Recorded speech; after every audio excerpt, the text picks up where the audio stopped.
Hello friends, welcome to my YouTube channel next generation study. पिछली video हमने डाली थी सिक लीव की एप्लीकेशन के ऊपर, जिस वीडियो को आपने अच्छा सपोर्ट किया। तो आपके प्यार और सपोर्ट के कारण हाजिर है आप सबके सामने फुल फी कंसेशन की एप्लीकेशन।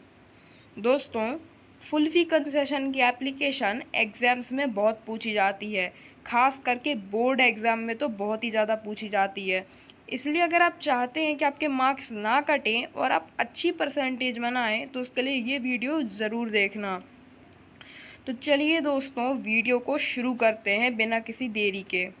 दोस्तों, मैंने इस वीडियो में आपको ये एप्लीकेशन दे रखी है, तो चलिए सबसे पहले सीखते हैं कि फुल फी कंसेशन की एप्लीकेशन कैसे लिखते हैं। दोस्तों, स्टार्ट होता है टू द प्रिंसिपल, आपके स्कूल का नाम फिर लिखते हैं श्री विज्ञान हाई सेकेंडरी स्कूल लवकुश नगर, मैं यहाँ पे पढ़ता हूँ। और साथ ही साथ आप जहाँ रहते हैं उस सिटी का नाम यहाँ लिखा जाता है और ये कैपिटल लेटर में लिखते हैं। फिर आता है आपका district Chhatarpur MP, subject an application for full fee concession sir. बहुत सारे लोग कंसेशन की स्पेलिंग रॉन्ग लिख देते हैं, तो आपको ध्यान रखना है कि स्पेलिंग रॉन्ग ना हो। CONCESSION होती है, आपको गलत नहीं करना है। फिर सर लिखने के बाद मैं हमेशा कहता हूँ, जैसे ही आपने कॉमा लगाया तो एक या दो लेटर का स्पेस देकर यहाँ से आपको रिस्पेक्टफुली देखना है। ये कुछ रूल्स होते हैं जो आपके नंबर कटने से बचाते हैं।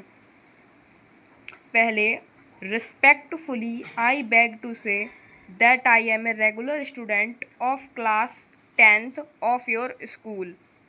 ठीक है, आपको सबसे पहले तो यहाँ पर आप जिस भी क्लास में पढ़ते हो आप वो बता दीजिए कि मैं इस क्लास का स्टूडेंट हूँ। ठीक है, आपका जो भी स्कूल हो वहाँ वो डाल देना। ठीक है, फिर बाद में आप लिखेंगे my father is a poor farmer and his monthly income is very low. ठीक है, मेरे पिता एक गरीब किसान है और उनकी मासिक आय बहुत कम है। So now I have very poor economic condition, so I can not पे माई स्कूल फ़ी। जिस कारण मेरी अभी काफ़ी ज़्यादा आर्थिक स्थिति अच्छी नहीं है, इसलिए मैं आपकी स्कूल की फ़ीस नहीं दे सकता। फिर बाद में अपन लिखेंगे सो आई कैन नॉट पे माई स्कूल फ़ी। इसके बाद I request you to give me my full fee concession. मैं आपसे विनम्रतापूर्वक निवेदन करता हूँ कि आप मुझे मेरी फुल फ़ी कंसेशन दे दें।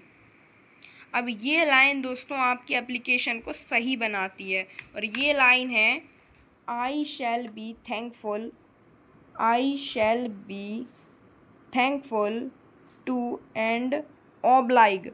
दोस्तों, आपको ऑब्लाइग लिखना ज़रूरी होता है। मैं आपके लिए काफ़ी ज़्यादा विनम्र हूँ, नम्रता से मैं आपसे बोल रहा हूँ। To you for this act and kindness. इस एक्ट और इस दयालुता के लिए मैं आपका आभारी हूँ, मैं विनम्रतापूर्वक आपको धन्यवाद देता हूँ। फिर यहाँ पे आप लिखेंगे thank you sir, yours obediently, name XYZ, class 10th, date. आपकी जो भी आज आपने एप्लीकेशन लिखी है वो आप डाल दीजिएगा यहाँ पे। ठीक है दोस्तों, तो ये हमने एप्लीकेशन बताई। अब चलते हैं कुछ मिस्टेक्स की तरफ जो आपके नंबर काट देती है। दोस्तों, अब बात करते हैं मिस्टेक नंबर 1 की, जो कि हमारी शुरुआत में ही स्टार्ट हो जाती है, जो मैंने पिछली वीडियो में भी आपको बताई थी।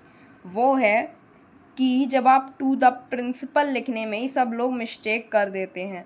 दोस्तों, मैं बार बार कहता हूँ और बार बार आपसे समझाता हूँ कि अगर आप नर्सरी से लेकर 8th के बीच में पढ़ते हैं तो आप लोगों को हेडमास्टर या हेड मैम लिखना है, ना कि आपको प्रिंसिपल लगाना है। और अगर आप 9th से लेकर 12th में पढ़ते हैं तो आप प्रिंसिपल लगाइए। अगर आप सीनियर क्लास यानी हाई सेकेंडरी क्लासेस में पढ़ते हैं तो आप प्रिंसिपल यूज कर सकते हैं, वरना अगर आप 8th तक सीमित हैं तो आप प्रिंसिपल की जगह हेड मास्टर या हेड मैम लगाइए, वो ज़्यादा बेटर होगा आपके लिए।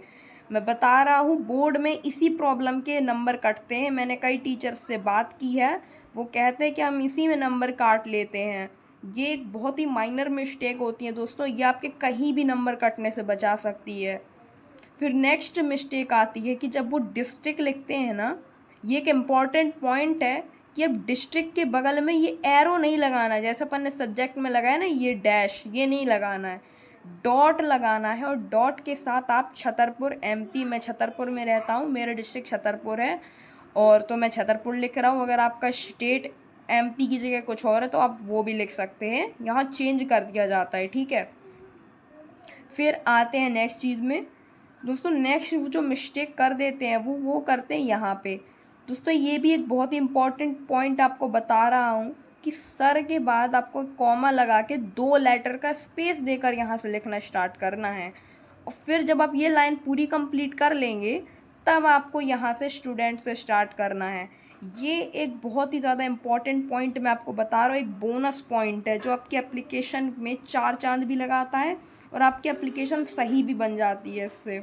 ये आपको ज़रूर ध्यान में रखना है। नेक्स्ट है my father is a poor farmer and his monthly income is very low so now I have very poor economic condition. सब लोग यहाँ तक तो लिख देते हैं, ठीक, इतना सब लोग सही ही करते हैं, कुछ मिस्टेक नहीं करते। फिर बाद में क्या है, ये लाइन जो आप मैंने आपको बताई है, I shall be thankful and oblige to you for this act and kindness, ये वाली लाइन मैक्सिमम लोग नहीं लिखते क्योंकि उन्हें पता ही नहीं होता कि ये लाइन भी लिखनी होती है।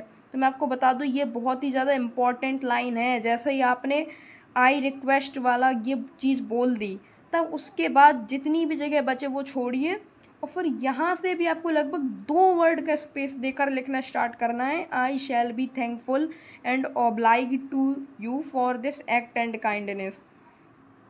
ये बहुत ही इम्पोर्टेंट टिप बता रहा हूँ आपको जो आपके एप्लीकेशन को गलत होने से बचाएगी और काफ़ी ज़्यादा ज़रूरी पॉइंट है, तो उसको दिमाग में रखिएगा आप दोस्तों।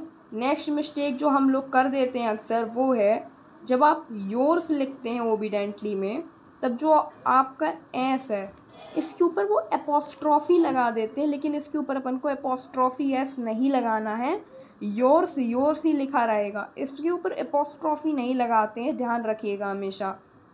फिर नेम के बाद अब सबसे बड़ी मिस्टेक यहीं पे स्टार्ट हो जाती है।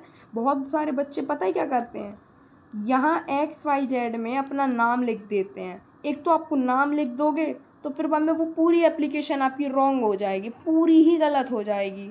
और साथ ही साथ एक और गलती क्या करते हैं वो बच्चे, कॉमा लगाने की जगह पर यहाँ पे ऑब्लिक लगा देते हैं, ये लगा देते हैं जो डेट में लिखते हैं ना, ये ऑब्लिक ये लगा देते हैं यहाँ पे, जो कि उनकी एप्लीकेशन के आधे नंबर काट लेती है, आपके आधे मार्क्स कट जाएंगे। फिर आप कहोगे कि मैंने तो कोई गलती ही नहीं की, लेकिन भाई ये बहुत बड़ी गलती है कि जब आप अपना नेम में XYZ लिखते हो तब आपको ऑब्लिक नहीं लगाना है, यहाँ पे कॉमा लगाते हैं, तो ये ध्यान दीजिएगा आप लोग।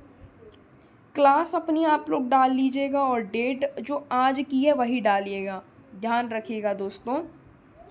अब दोस्तों एप्लीकेशन में एक और बच्चे मिस्टेक करते हैं कि उनकी जैसे मान लो उनको छोटी कॉपी मिली, पूरे में फिट नहीं बैठा, तो क्या करेंगे आधी कॉपी में तुरंत दूसरे पेज में लिखना स्टार्ट कर देते हैं। ये आप सबसे बड़ी मिस्टेक है, ये ध्यान रखिए, सबसे बड़ी गलती है ये कि आपकी जो एप्लीकेशन है आपको कोशिश करनी है कि आपके पूरे पेज में सेटल हो, ठीक, पेज में ही सेटल हो। अगर आपने पता चला आपने यहाँ तक लिख दिया और ये थैंक यू योर्स ओबीडेंटली अलग से लिख रहे हो, ये पूरी आपकी गलत हो जाएगी।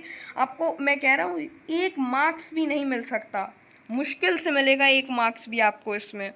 ये आपकी एप्लीकेशन को पूरी तरह गलत कर देगा, इसलिए आपको ध्यान देना है कि आप ये मिस्टेक तो बिल्कुल भी ना करो। तो दोस्तों ये थे कुछ इम्पोर्टेंट पॉइंट्स जिनको आपको ध्यान में रखना है।